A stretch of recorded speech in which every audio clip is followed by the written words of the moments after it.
Biarritz ou Balogun, pour moi, le débat il s'arrête là. Je vous laisse me dire en commentaire pour vous qui sera le meilleur buteur du club cette saison, mais je vois vraiment pas d'autres joueurs invités dans la discussion.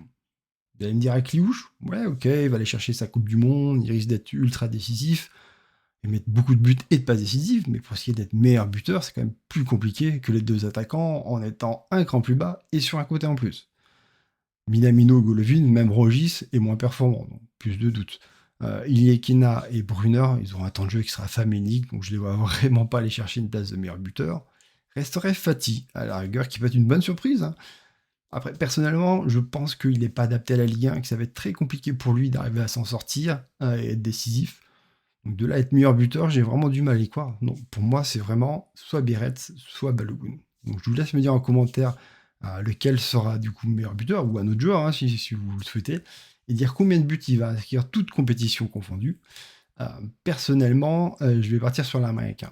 Pourquoi? Parce que bah, déjà, je pense que Biretz va pas rééditer un exploit comme la saison dernière, bah, demi-saison dernière, où il met 13 buts. Pour moi, ces trois triplés masquent pas mal de choses. Je pense qu'il a surpris énormément de monde quand il est arrivé au club. Son style de jeu est assez particulier, il sait très bien se faufiler entre les lignes, arriver à faire des appels dans le dos des défenseurs, mais tout ça, ça a été analysé, ça a été vu maintenant par les adversaires, et on a pu voir sur la fin de saison dernière, c'était quand même beaucoup plus compliqué. Il était beaucoup mieux marqué, beaucoup mieux défendu, et il a eu moins d'espace, et il a pu mettre moins de buts. Après, ça reste un très bon joueur que je suis très content d'avoir au club, qui va nous marquer des buts et nous faire du bien. Il est jeune, il va progresser. Il n'y a pas de souci là-dessus. Mais j'ai plus de mal à croire qu'il va enchaîner une saison maintenant à 20-25 buts, comme beaucoup de supporters le pensent. Je pense que certains vont vraiment être déçus, ce qui risque de pas avoir un rendement aussi élevé que ça. Moi, je mise plus sur l'américain parce que d'une, il a déjà fait des grosses saisons avec Reims en mettant beaucoup de buts.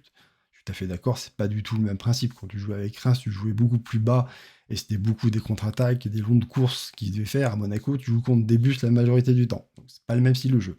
Mais son style et son rôle au club, pour moi, c'est l'attaquant numéro un, va faire qu'il va jouer déjà beaucoup plus souvent que Biarritz, étant donné que lui peut jouer avec une seule pointe, ce qui n'est pas le cas de Biarritz. On a déjà vu que quand il jouait tout seul, c'est assez compliqué, qu'il a beaucoup moins d'apport pour l'équipe, alors que Balogun, on l'a vu contre Lille, il est très très intéressant dans ce rôle-là. Donc voilà, pour ça, moi, je voterai sur Balogun et environ 17 buts.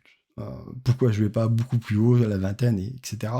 Bah, il suffit de regarder les dernières saisons, c'est quand même très très rare d'avoir un buteur qui monte aussi haut. Il faut remonter à Ben Yedder, qui était un buteur hors pair. L'année dernière, le meilleur buteur, bah, c'est Biarritz avec 13 buts sur sa demi-saison.